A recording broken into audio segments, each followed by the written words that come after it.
ಪತ್ರಿಕೆಯರಾಗದೆ ಸರಿ.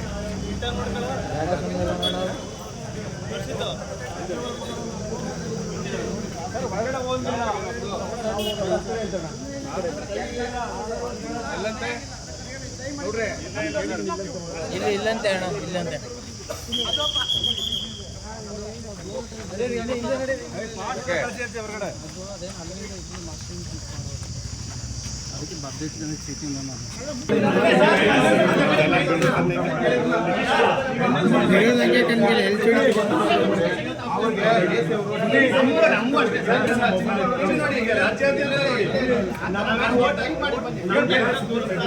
ಪಾಸ್ ಕೊಟ್ಟಿರೋದೇ ಇಲ್ಲಿ ನಿಂತ್ಕೊಂಡು ತೆಗಿಯೋದಕ್ಕೆ.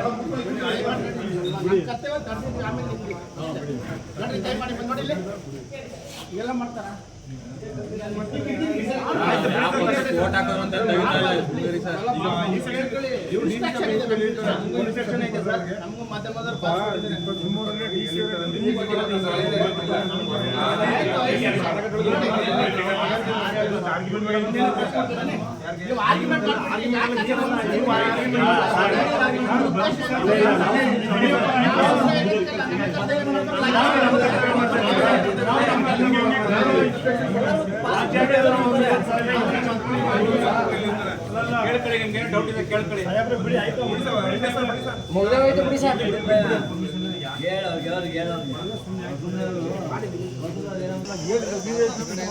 ಇರ್ಲಿ, ಆಯ್ತು, ಸಮಾಧಾನ ಮಾಡಿ. ಆಯ್ತು, ಅವರು ಡ್ಯೂಟಿ ಮಾಡ್ಬೇಕಲ್ಲ.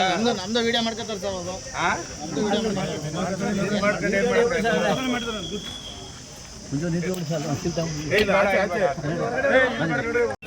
ದೊಡ್ಡ ಆದೇಶ ಆಗಬೇಕು. ಆ ಆದೇಶಕ್ಕೆ ಬಹಳ ಸಕ್ರಿಯವಾಗಿ ಈ ರಾಜ್ಯದಲ್ಲೇ, ವಿಶೇಷವಾಗಿ ನನ್ನ ಜಿಲ್ಲೆಯಲ್ಲಿ ಇವತ್ತು ಭಾಳ ಬಿರುಸಿನಿಂದ ಮತದಾನ ಪ್ರಾರಂಭ ಆಗಿದೆ. ಭಾಳ ವಿಶೇಷವಾದಂಥ ರೀತಿಯಲ್ಲಿ ಮತದಾರ ಪ್ರಭುಗಳು ಆಶೀರ್ವಾದ ಮಾಡ್ತಾ ಇದ್ದಾರೆ. ಅವರಿಗೆ ನಾನು ಮತ್ತೊಮ್ಮೆ ಕೃತಜ್ಞತೆಯನ್ನು ಸಲ್ಲಿಸ್ತೇನೆ. ಸರ್, ಕಳೆದ ಹಲವು ದಿನಗಳಿಂದಲೂ ಕೂಡ ಸರ್ ಅಬ್ಬರ ಪ್ರಚಾರ ಆಯಿತು. ಕುಮಾರಸ್ವಾಮಿ ಅವರು ಭಾಳಷ್ಟು ಕಡೆ ಮಾಡಿದರು. ಇದು ಎಷ್ಟು ಮಟ್ಟಿಗೆ ವರ್ಕೌಟ್ ಆಗಿದೆ ಏನೋ ಅಂತ. 100ಕ್ಕೆ 100 ಭಾಗ ಇವತ್ತು ಒಂದು ಸೈಡ್ ಚುನಾವಣೆ ನಡೆಯುತ್ತೆ.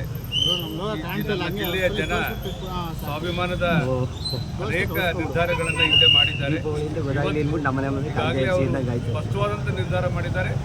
ಕುಮಾರಣ್ಣ ಅವ್ರನ್ನ ಅತ್ಯಂತ ಪ್ರಚಂಡ ಬಹುಮತದಲ್ಲಿ ಗೆಲ್ಲಿಸುವಂಥ ಒಂದು ಆಶೀರ್ವಾದವನ್ನು ಮಾಡ್ತಾರೆ. ಯಾವ ಅಂಶಗಳ ಮೇಲೆ ಸರ್ ಕುಮಾರಸ್ವಾಮಿ ಕೈ ಹಿಡಿತಾರೆ ಅನ್ನೋ ನಂಬಿಕೆ ಸರ್? ಕುಮಾರಣ್ಣವರು ಈ ರಾಜ್ಯದ 2 ಬಾರಿ ಮುಖ್ಯಮಂತ್ರಿಗಳಾಗಿ ರೈತರಿಗೆ ಕೊಟ್ಟಿರ್ತಕ್ಕಂಥ ಕೊಡುಗೆ, ಜನಸಾಮಾನ್ಯರ ಮಧ್ಯೆ ನಿಂತು ಅವರ ಕಣ್ಣುರ್ಸಿರ್ತಕ್ಕಂಥ ಕೆಲಸ, ತಾಯಂದ್ರ ಕಷ್ಟಗಳಿಗೆ ಸ್ಪಂದಿಸಿರ್ತಕ್ಕಂಥ ಅನೇಕ ಕಾರ್ಯಕ್ರಮವನ್ನು ಮಾಡಿರ್ತಕ್ಕಂಥ ಹಿನ್ನೆಲೆಯಲ್ಲಿ ಕುಮಾರಣ್ಣವ್ರನ್ನ ಅತ್ಯಂತ ಬಹುಮತದಿಂದ ಗೆಲ್ಲಿಸ್ಕೊಡ್ತಾರೆ. ಸಾಕಷ್ಟು ಟೀಕೆ ಟಿಪ್ಪಣಿ ಮತ್ತು ಅಪಪ್ರಚಾರ ಕೂಡ ಮಾಡಿದೆ ಸರ್ ವಿರೋಧ ಪಕ್ಷದವರು ಕುಮಾರಸ್ವಾಮಿ ಅವರು. ಬಹುತೇಕ ಇದು ಪ್ರಜಾಪ್ರಭುತ್ವ ವ್ಯವಸ್ಥೆಯಲ್ಲಿ ನಡೀತಕ್ಕಂಥ ಪ್ರಕ್ರಿಯೆಗಳು.